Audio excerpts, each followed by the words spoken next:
Hello everybody and welcome to a brand new episode of NBA The Show. I am your host, Justin Zumoff, and on the left side of me is my co-host, Chris Gardner. Today we will be revamping the breakdown and we'll be bringing you 10 of the hottest topics in the first week of the NBA.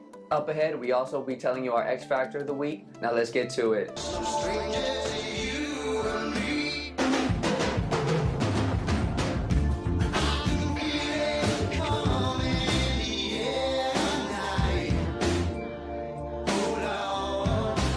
Alrighty Chris, we changed up the breakdown just a bit. Today we will be going through 10 topics in just 6 minutes. Let's start the clock now. Hawks may have lost Al Horford and Jeff Teague, but signed a big man, or used to be big man, in center Dwight Howard. Teague is gone, but Schroeder is doing a great job picking up where Jeff left off. Millsap is putting up 19.3 points per game, and Dennis is their second in command at 14 points per game. Other notables are Mike Muscala and Tim Hardaway, each putting up 11 points per game for the Hawks this season. Let's not get too hyped though, as the three teams they defeated were the Wizards, the Sixers, and the Kings. The Sixers are much improved, but I still have to sell on the Hawks roster here. They have a good team, but I don't see it as a team with championship potential. They're the same Hawks with a few new players, but more likely than not, they'll still be bounced out in the first or second round of the playoffs. If they add one more star to the team, then maybe they could have the capacity to beat the Cavs in the East, but very unlikely. The Warriors were blown away 129-100. Leonard putting up a career-high 35 points, and LaMarcus Aldridge complimented him with 26 and 14. Klay decided not to show up for the Warriors, shooting an abysmal 16.7% from downtown, and Iggy coming off the bench with just 2 points in 26 minutes. There's just no excuses there. No, there isn't. And, Kevin Durant had a great opener. However, the Warriors as a team just shot 21% from three, and their bench scored a total of 16 points. The Warriors will not match their 73-9 record from last season. However, from losses like these, they can build chemistry and learn from it. I know it's early to say, but 4 games into the season, Dwayne Wade is shooting 55% from behind the arc. Being that he is a 28% three-point shooter over his career, people assume Rondo, Butler, and Wade can't shoot. However, they are proving the naysayers wrong.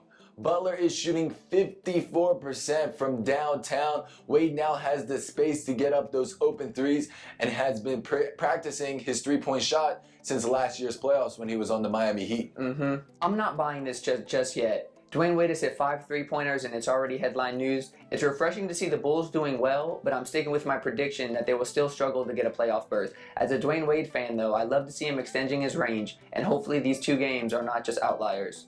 Jeff Teague is gone, but Schroeder is here to stay, signing a huge 4-year, $70 million contract extension. His numbers so far are increasing from last year, but keep in mind, he is now the starting point guard of the Atlanta Hawks, so his minutes are increasing. He is putting up 14 points per game, shooting 45% from the floor, and dishing out 6 assists per game. I hate to still be a skeptic, but I'm not crazy about this contract either. That's a lot of money to give to a player who I believe is on the cusp between being a starter and still coming off the bench. With that being said, this could be a breakout year for him, as the Hawks have recently added interior presence Dwight Howard. Anthony Davis is making history. In just 4 games, he is averaging 37 points per game and 13.3 rebounds per game. Numbers are great, but his surrounding cast is just pitiful. Only other player putting up decent numbers is 5-year college man Tim Frazier, who is their starting point guard, and Drew Holiday and Tyreke Evans are injured. And Anthony Davis just can't do enough for his team. You heard the numbers he's putting up, yet his squad is still 0-4. Davis is going to need a lot more help from guys like Buddy Hield, E'Twaun Moore, and Terrence Jones if they're going to hope to put together some W's. It's going to be tough though with starter Tyreke Evans out 6 to 8 weeks with arthroscopic surgery on his right knee. Thunder point guard Westbrook makes an incredible play and gets rewarded with the bird. 76ers fan decided to jump up and down and scream while putting up 2 middle fingers. Westbrook took it lightly by just pointing out the guy to officials, who later gets removed from the stadium. P.S. Sixer fans aren't always the greatest fans. Designer was at their court the other night, and they actually booed him off the stage. Rough life.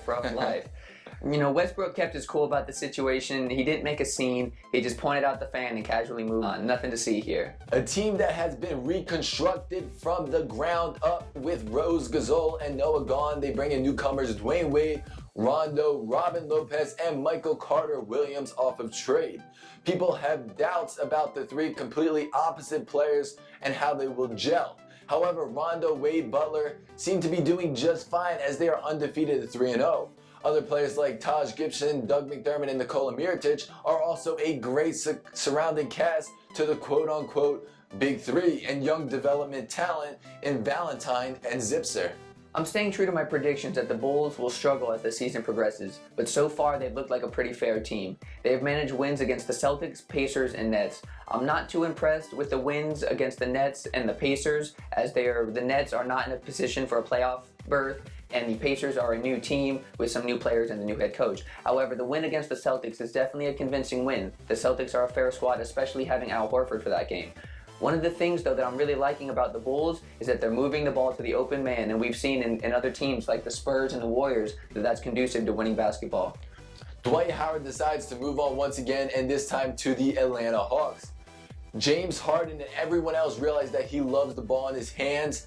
With Coach Mike D'Antonio as their new coach, a man who loves offense, he wants to see Harden at his best. In just 4 games, Harden is averaging 32 points per game and is putting up amazing assist numbers at 11.8.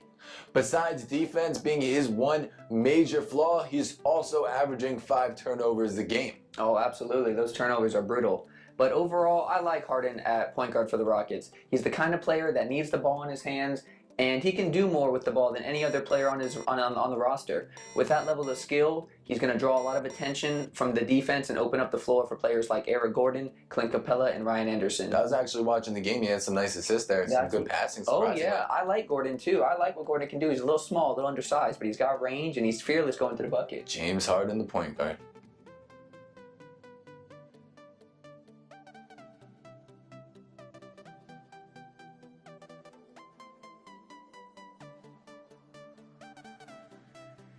I know that you guys all been waiting to figure out who our X Factor of the week is. Let's get this thing rolling.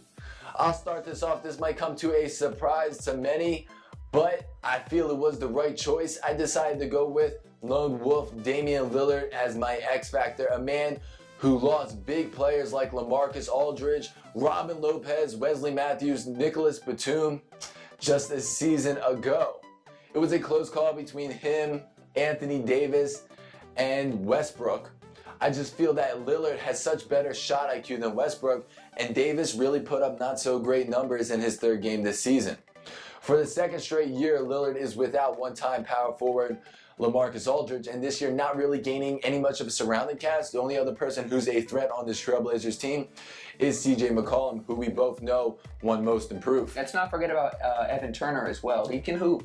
He's been passed around quite a bit. Fair enough, Since his original Sixers days when he was drafted pretty... 76ers, they bounce everybody though. Lottery pick. They bounce everybody. In just 4 games of work, Lillard is taking over and showing the league who he really is after being snubbed twice from the All-Star game.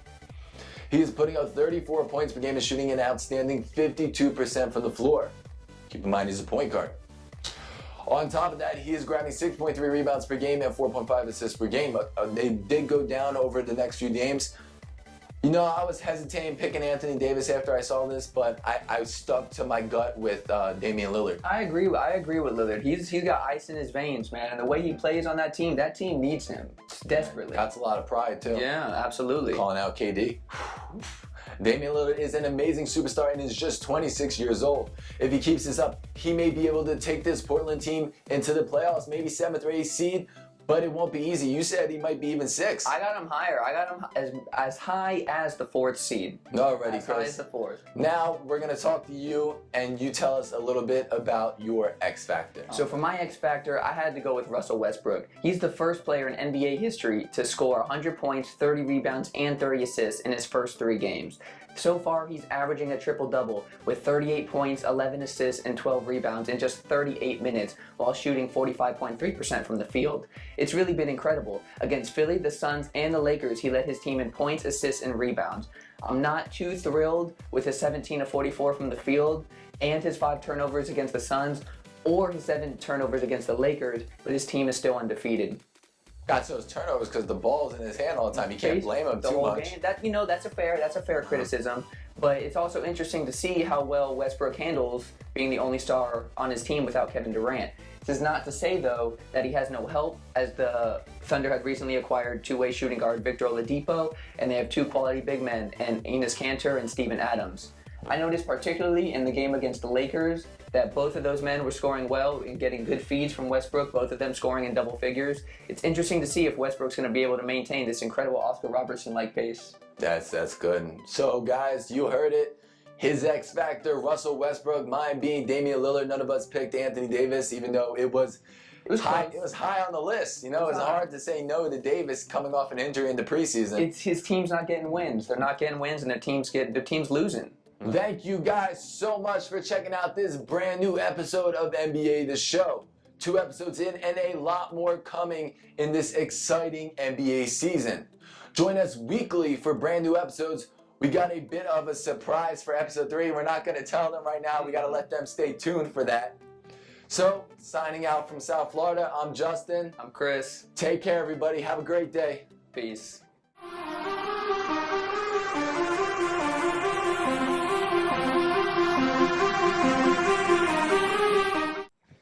See, this is good. I hate how it's still locked, but it still bounces. Yeah.